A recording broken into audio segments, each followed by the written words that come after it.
Oke guys, hari ini kita bakalan wawancara dengan salah satu panitia kita, yaitu Kakak Fatimah Jufri. Mari kita simak videonya. Assalamualaikum warahmatullahi wabarakatuh. Waalaikumsalam. Perkenalkan Kak, saya Natasha Dewanti dengan NIM 222 dan 0310197. Di sini saya mengajukan salah satu tugas PPMB dan kakak panitia, yaitu mewawancarai kakak panitia. Kebetulan kode yang saya cari yaitu Kak Fatimah Jufri sebagai kakak yang akan saya wawancarai. Sebelumnya saya mohon maaf telah mengganggu waktunya dan terima kasih sudah menyempatkan waktunya. Kakak bersedia Kak? Iya, berkenan. Terima kasih Kak. Sebelumnya benar ya Kak, nama kakak nama lengkapnya Kak Fatimah Jufri? Iya, benar. Bisa disebutkan Kak NIM-nya? Perkenalan langsung ya, saya Fatimah Jufri dengan NIM 212303101022 dari kelas 2B. Dari kelas 2B. Dan Kak, kakak tempat lahirnya di Lumajang atau dari luar kota Kak? Kebetulan saya dari luar kota, tempat tanggal lahirnya, itu tempat tanggal lahirnya ya? Tempat tanggal lahir. Bondowoso 1 Mei 2002. So, 1 Mei 2002.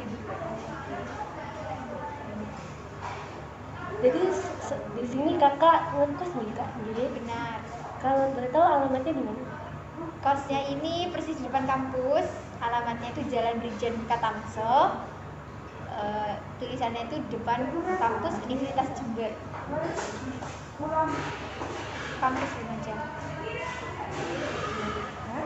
Selanjutnya kakak boleh tahu kan dari luar kota nih Kak, riwayat pendidikannya dari SD, SMP, SMA, apa sudah pernah di Lumajang atau baru di sini, baru di Lumajang nih?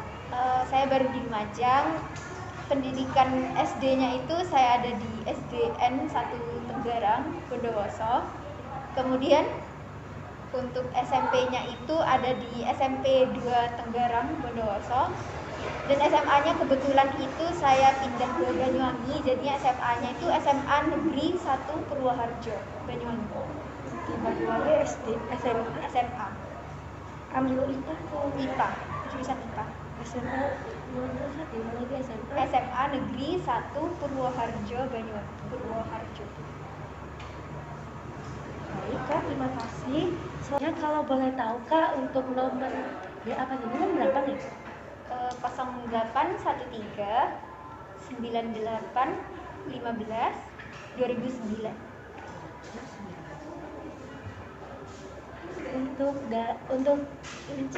Untuk emailnya Panjenengan Kak? Emailnya itu Fani Jufri, jadinya Fani pakai Y, Fani lagi double, Faninya double, Jufri pakai I @gmail.com.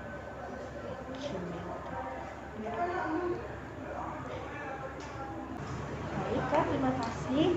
Selama kakak SD dan SMA, SMP, SMK, SMA ya Kak ya? SMA. Apa aja sih Kak pencapaian kakak selama dari SD, SMP, SMK gitu Kak? Ini pencapaian prestasi akademik atau non akademik? Mungkin bisa disebutkan semuanya Kak. Kalau prestasi non akademik itu mulai SD, alhamdulillah saya tuh senang pramuka. Jadinya itu pernah ikut kegiatan Jambore Ranting saat SD kelas 6. Kemudian alhamdulillah juga SD itu juara 2 Olimpiade Matematika tapi tingkat kecamatan, Juara 2. ya. Terus untuk yang tingkat kabupaten itu tidak juara, tapi sebagai peserta Olimpiade Matematika tingkat kabupaten. Terus untuk SMP-nya itu saya pernah ikut prestasi, ditanyain ya? Iya Kak, itu akademik tetap. Prestasi akademik itu alhamdulillah saya juara 2 LKTI, tahu LKTI? Belum tahu. LKTI itu lomba karya tulis ilmiah, juara 2 se-Kabupaten Bondowoso. Itu SMP Kak? SMP. Wah, Terus kecepatan lah. enggak Kak, SMP. Terus kalau SMP sih rata-rata itu cuman, terus kalau SMA ini kalau SMA itu sebagai peserta terbaik prapiren itu perkemahan ilmiah remaja nasional yang diadain oleh LIPI tingkat nasional. Wah, subhanallah sekali Kak. Terus kalau non akademik SMA itu alhamdulillah sih berhasil jadi ketua KIR kelompok ilmiah remaja di sekolah dan juga ketua Pradana Putri, ketua Ambalan Putri di SMA. Jadi jiwa pramuka Kakak sudah dari SD ya Kak ya? SD suka. Benar. Kan Kakak pernah LKTI, pernah KIR juga, itu kan banyak dari anak SMP tuh belum tahu tentang karya ilmiah, karya tulis. Kakak kenapa bisa udah tahu duluan? Ya saat itu emang paksaan dari guru sih awalnya. Diajak, ayo Fani, kan panggilan saya Fani. Ayo Fani, ikut untuk lomba, persiapan lomba. Nah, akhirnya dari situ gurunya kan melatih gimana cara public speaking atau cara oral presentation di depan itu gimana sih caranya biar baik kayak gitu. Dari situ alhamdulillah dari bimbingan guru, dari orang tua juga yang pasti dari usahanya kita, alhamdulillah bisa meraih. Alhamdulillah ya. Bisa jadi motivasi kami Kak sebagai Amin. Semoga. Selama menempuh pendidikan kan Kakak kan ikut pramuka itu pasti ikut organisasi ya Kak ya. Berarti apa saja Kak organisasi mulai dari SD sampai SMP yang Kakak ikuti? Kalau organisasi SD itu kan jarang banyak organisasi ya, tapi sih lebih ke ekstrakurikuler. Iya. Itu ada seni tari sama pramuka itu. Terus kalau SMP itu saya tidak ikut pramuka sih, lebih ke jurnalistik sama kegiatan khotbah perempuan gitu, pernah tahu? Kayak Cara tidak ceramah, ceramah Islam tapi versi perempuan. Kayak Iya. itu ada ekstranya sendiri di SMP saya. Gitu. Kalau Nama SMA ekstranya apa, Kak? nama ekstranya apa ya? Ekstra ceramah gitu, tidak apa sih? Ekstra ceramah. Terus kalau SMA itu organisasinya ya tadi saya sebutin Ambalan itu dan juga KIR itu, kelompok ilmiah remaja. Udah itu aja. Kakak kan udah menginjak semester 3 nih Kak? Ya, alhamdulillah. Rencana melanjutkan S1 atau bekerja gitu Kak, untuk udah ada planning atau belum? Ya kalau namanya planning ya pengennya sih lanjut S1 tapi sambil kerja, pengennya seperti itu. Tapi ya apa kata rezeki, kalau memang rezekinya langsung kerja tanpa lanjutin S1 ya alhamdulillah disyukurin. Kalau misalkan suruh S1 dulu baru bisa kerja ya disyukurin juga. Iya. Seperti itu. Tetap semangat nih Kak. Ya. Saya boleh tanya Kak, kenapa nih dari jauh-jauh nih dari Bondowoso, kenapa alasan Kakak memilih D3 Keperawatan Universitas Jember?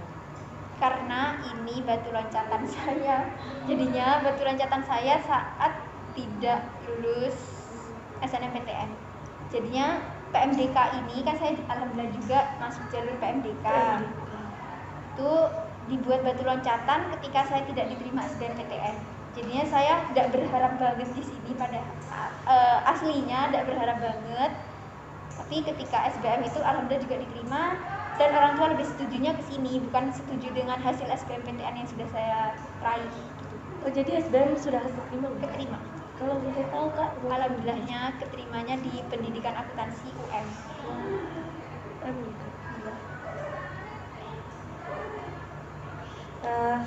Kalau boleh tahu nih Kak, kan Kakak banget nih di sini sebagai komdis nih Kak nih.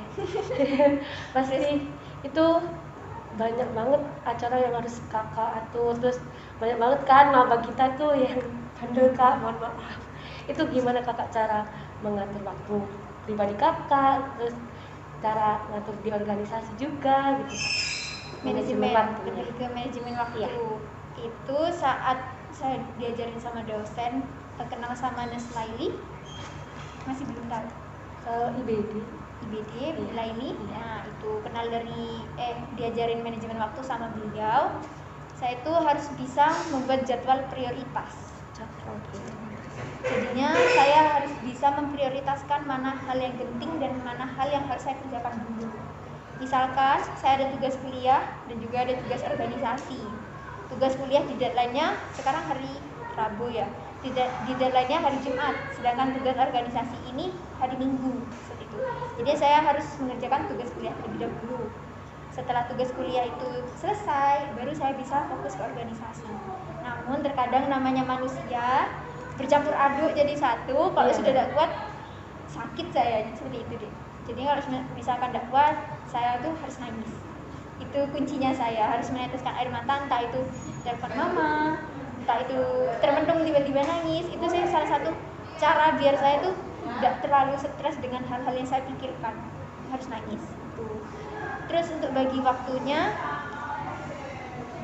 antara individu sama kegiatan kampus ya, selain prioritas itu juga terkadang lebih di mana sih yang kamu minati seperti kayak gitu. Jadinya semisal ada pelajaran farmakologi misalkan kurang saya minati dan ada tugas di komdis yang saya minati, jadinya walaupun datanya lebih lambat, saya tuh kadang mengerjakan yang saya sukai dulu seperti kayak gitu. Mungkin seperti itu.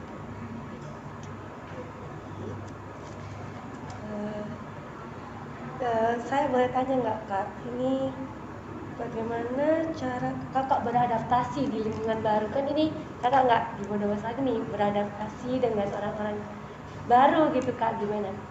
Kalau saya pribadi sih, seperti saya itu orangnya jujur, seperti seneng kenal dengan orang baru, seperti itu. Jadinya tuh ketika saya ada orang baru ya, mau tidak mau otomatis harus beradaptasi. Dimana cara beradaptasinya itu saya harus diem dulu. Posisinya saya tidak akan menunjukkan sifat aslinya saya, seperti itu.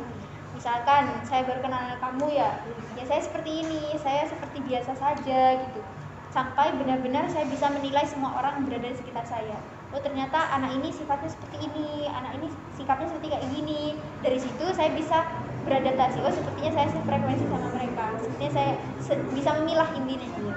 Ketika saya sudah bisa beradaptasi dengan kelompok itu kan lebih ngerti gimana temennya masih serk atau sefrekuensi atau tidak, seperti kayak gitu. Mungkin lebih ke tadi itu sih, saya harus menilai diri saya sendiri, plus saya juga harus nilai diri orang lain, apakah mereka senang dengan kehadiran saya. Dari situ kan kita bisa ngelihat, oh kalau misalkan mereka senang, aku senang, bisa jadi klub gitu, satu klub gitu kan. Jadi itu dari adaptasinya itu. Saya mau tanya-tanya nih Kak tentang PPMB gitu Kak. PPMB kan Kakak PPMB kemarin daring Kak. Daring. Menurut Kakak nih PPMB yang 2021 dengan 2022 ini lebih menarik yang mana nih Kak? Terus bedanya tuh apa gitu Kak? Jujur ya, kalau misalkan lebih menarik yang offline 2022 ini. Karena apa? Masih banyak kejutan-kejutan di depan sana. Tidak ada 2, 3, 4 yang akan insya Allah yang menghibur maba. Beda lagi dengan saat angkatan saya, posisinya kita pagi sampai sore benar-benar ngadep ke laptop, tugas juga di deadline sama seperti kalian. Dari situ menurut saya lebih menarik ke PPMB 2022. Juga nantinya insya Allah kan ada kegiatan outbound untuk yang offline seperti itu. Kalau misalkan yang online itu kan posisi sudah selesai, teman-teman udah, kami tidak merasakan apa-apa, kami cuma sekiranya mendapat ilmu, pengalaman teman-teman, cuma itu tok. Kami tidak dapat keseruan tersendiri di PPMB 2021. Baik Kak, terakhir kesan dan pesan Kakak untuk kami para maba PPMB 2022 seperti apa? Kesan-kesannya yang pertama mohon tingkatkan kedisiplinan seluruh maba, tata tertib, kemudian juga aturan-aturan, terutama 5S. Jangan sampai dosen ini, saya harap ini PPMB bisa benar-benar merubah kalian sesuai dengan apa yang saya katakan, untuk menjadi lebih baik dan juga menjadi generasi emas yang saat ini diharap-harapkan sama dosen. Dan saya harap nanti setelah PPMB dosen ataupun Bu Nurul terutama tidak ada yang mengungkapkan hal-hal buruk tentang maba kepada orang hima, terutama seperti itu. Terus masukannya untuk kesannya tetap semangat, jalani PPMB, masih ada 3 kali pertemuan lagi. Jalani dengan hati yang ikhlas. Kalau misalkan hatinya ikhlas, semuanya akan lancar insya Allah. Amin. Dan juga berharap semoga lulus semua mabanya, dan juga mabanya diharap bisa mengerjakan tugas sesuai dengan apa yang diarahkan, mengikuti aturan agar bisa lulus dari 3 sistem penilaian itu, biar tidak menjadi tidak mengulang di tahun depan. Mungkin seperti itu harapannya. Ya, terima kasih Kak. Boleh untuk jargonnya PPMB Kak? Boleh bareng ya. Iya Kak. Oke. Kemana deh? Oh, oke boleh.